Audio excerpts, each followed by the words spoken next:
কক্সবাজারের জেলগেট এলাকায় জমি দখল, প্রতারণা এবং স্থানীয় তরুণদের বিরুদ্ধে বিভ্রান্তিকর তথ্য প্রচারের অভিযোগে মানববন্ধন করেছে এলাকাবাসী। রোববার বিকেলে জেলগেট এলাকায় এই মানববন্ধনে অংশ নেয় শতাধিক মানুষ। স্থানীয়রা অভিযোগ করেন, মকনাম এলাকা থেকে আসা আলমগীর নামে একজন দীর্ঘদিন ধরে রাজনৈতিক প্রভাব ও ভিন্ন ভিন্ন পরিচয় ব্যবহার করে এলাকায় অবৈধ দখল চালিয়ে আসছেন। অভিযোগ রয়েছে, সমাজ কমিটির ডাকে একাধিকবার বৈঠকে সমাধানের কথা বললেও উপস্থিত হননি আলমগীর। স্থানীয়দের দাবি, জমির মালিকানা সংক্রান্ত যে কাগজপত্র তিনি দেখান তা ভুয়া ও ভিত্তিহীন।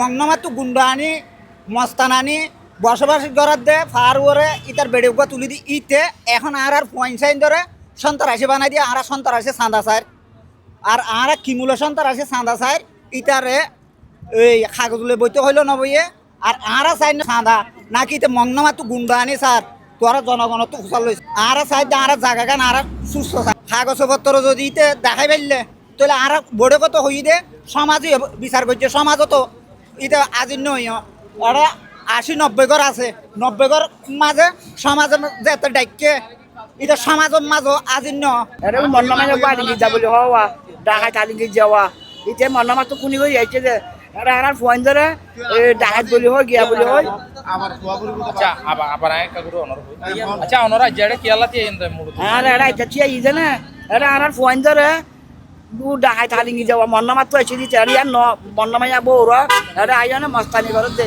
এটা ট্যাবলেট বিহারি এটা এরা অল্প এরা এসে দে এরা আর ফোন ধরে দিন এখানে ইউ চার দে ডাকাত বলি হয় চাঁদাবাজ তোয়ার বলি হয় ট্যাবলেট বেচার বলি হয় উৎকা ঘরের বলি হয় না সেই ইংলে আর বহুত জায়গা 100 বছর আর বাপ দাদা দাদি আর মা বাপ মধ্যে দে এই জায়গা ইতে আর কত বাইর করে দিও না ইতে গলি না তারপর তি তার আল্লাহ ইয়ারে মারা মধ্যে ঘরে দে আর ইয়ান সাইড দে আর জায়গা চাই আর জায়গা আর চাই আর কোনো হাত জায়গা ন কোনো মানুষের জায়গা ন আর বহুত না জায়গা আর বাপ দাদা বকুনারে মধ্যে দে আর জন্মস্থানে রে আর পয়েন্টের জন্মস্থানে রে চাঁড়া পয়েন্টে এলাকাবাসী বস্তু যাচাই করি শোন আর পয়েন্ট কি চাঁদাবাদ আর পয়েন্ট কি ট্যাবলেট বিহারি আর পয়েন্ট কি আর দেখায় বকমতো যাচাই করি শোন মামলা মহদিমাত বাজার দিয়রে এন্টি লেখা করে এইতে ইতে আরে কিসা ইতে আরে কি পাইবো হ্যাঁ আজ রেস্টিরলা জায়গা করে দিলা করে দে আলমগীর কি সুবিধা আরে আর জায়গা চাই দবাজি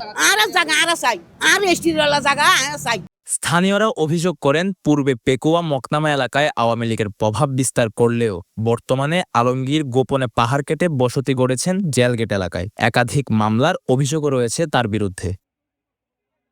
তার বাড়ি ছিল আগে মকনামা, আওয়ামী লীগ এর সেই একজন দূষর, সেই আওয়ামী লীগের ক্ষমতা অবস্থায় এখানে এসে বিভিন্ন মানুষের জায়গা বাড়ি দখল করেছে এবং তার বিরুদ্ধে নারী ও শিশু ধর্ষণ মামলা সহ ৫টা মামলা রয়েছে। তার মধ্যে 2টি হচ্ছে পেকুয়া থানা, 3টি হচ্ছে পেকুয়া থানা এবং 2টি হচ্ছে সদর থানার মধ্যে। আওয়ামী লীগ থাকা অবস্থায়ও সেই সেমভাবে তার জোর কাটিয়ে চলেছে এবং বর্তমানেও এসে সে আমাদের গরিব দুঃখী অসহায় মানুষের জায়গা কেড়ে নিচ্ছে। এইটার প্রতিবাদ যখন আমরা এলাকাবাসীতে পক্ষ থেকে সুশীল সমাজেরা যখন যুবকরা যখন করতে গেছি, সে আমাদেরকে চাঁদাবাজ এবং বিভিন্ন ছিনতাইকারী এবং মাদক ব্যবসায়ী বলে সে আমাদেরকে আখ্যায়িত করেছে। আমরা এটা প্রশাসনের কাছে জোর দাবি জানাচ্ছি এবং আমরা বিনীতভাবে অনুরোধ করব, মাল্টিমিডিয়া চ্যানেল যারা আছেন বাইরে আপনারা নিউজ করেন সমস্যা নাই, কিন্তু সত্যটা তুলে ধরেন এবং এলাকায় এসে যাচাই বাছাই করে এলাকার মানুষের বক্তব্য নিয়ে তারা যেটা বলবে এটা আপনারা প্রচার করুন। অত্র এলাকায় প্রথম বাড়ি ছিল আমাদের। এই এলাকার প্রতিষ্ঠাটা হচ্ছে আমার পিতা শামসুল হুদা মাস্টার। এই মসজিদটাও আমার আব্বা আর আমি করেছি অত্র মানুষের সহযোগিতায়। তো আমরা ছোটকাল থেকে দেখেছি যে জায়গাগুলো নিয়ে গন্ডগোল, সেগুলা ওই সাদ্দামের দাদাদের, ওই শাকিলদের দাদাদের আন্ডারে ছিল, ওনারা এগুলি চাষবাস করতেন। তো মাঝখানে আমি বাংলাদেশ সেনাবাহিনীতে চলে যাই। সেখান থেকে আসার পর 10-11 দিকে দেখি সেগুলা আলমগীর ভাইদের অধীনে আছে। কেন আছে জানতে চাইলে বলছে যে এরা ওনারা কিনেছে। তো এরপর থেকে আমরা সবাই শান্তিপূর্ণভাবে এখানে বসবাস করছি। তো জায়গা নিয়ে যদি কোনো সমস্যা থাকে উভয় পক্ষ বসে কাগজপত্র নিয়ে বসে ঠিক করবে যে কার জায়গা। তো জায়গা নিয়ে গন্ডগোলের প্রেক্ষিতে এলাকার ছেলেপুলেদেরকে ডেকে নিয়ে এসে এদের নামে নিউজ করে দখলবাজ, চাঁদাবাজ বলাটা, ট্যাবলেট ব্যবসায়ী বলাটা খুবই জঘন্য কাজ। সাদ্দাম, আনসারুল্লাহ, শাকিল যেদের নাম বলা হয়েছে, এরা আমার হাতের উপর বড় হয়েছে। আমি আমার জানা মতে কখনো এদেরকে এরকম কোনো কিছু দেখিনি। এলাকায় এদের কারণে কোনো ধরনের এলাকার মানুষের ক্ষতি হচ্ছে বলে আমি জানি না। আমি যতটুকু জানি আনসারুল্লাহ হয়তো উঠতে বয়সে টুকটাক কিছু করে থাকলে বন্ধু বান্ধবের সংস্পর্শে পড়ে, এটা অনেক আগের হলেও হতে পারে, সম্পর্কে আমি জানি না। কিন্তু গত 5-6 বছর ধরে দেখতেছি সে একজন সজ্জন ছেলে, পড়ালেখা করেছে, এখন চাকরি বাকরি করে। মানববন্ধনে অবিলম্বে প্রশাসনের হস্তক্ষেপে প্রকৃত মালিকানা যাচাই ও এলাকায় শান্তিপূর্ণ পরিবেশ নিশ্চিত করার দাবি এলাকাবাসীর। News desk, Penowa.